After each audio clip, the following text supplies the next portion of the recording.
I'm calling Soteki, and I'll be leading a podcast on discussion of gender-based violence. Hello, this is Voice of Change, and the podcast we are discussing presses on issues that are social, economical, and political in order to make a difference in our world. And I'll be your co-host. And today we are diving into a critical and a sensitive topic based on gender-based violence. It's a pervasive issue that affects millions of people worldwide, regardless of their age, race, or socio-economic status. To kicking things, can you help us define what gender-based violence is? Actually, gender-based violence, these are harmful acts that are normally directed towards an individual based on their gender. And it encompasses a range of abuses, including physical, sexual, emotional, and economic violence. It is rooted in power imbalances and systematic inequality between genders. It is clear that gender-based violence has far-reaching impacts. Could you elaborate on how it affects individuals and communities?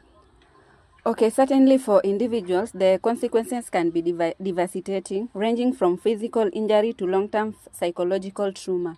On a broader scale, it erodes community trust, hinders economic development, and perpetuates a cycle of violence and poverty. There are many misconceptions about gender-based violence. What are some that we should be aware of? One major misconception is that it only affects women. While women and girls are disproportionately affected, men and boys can also be victims.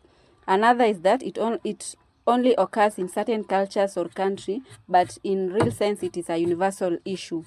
So, what action can we take to combat this issue? The first one is that education is a key tool. This is where you create awareness about gender equality and respectful relationship that can create change. Then another one, we create legal forms, better support services for survivors, and holding our perpetrators accountable are also crucial.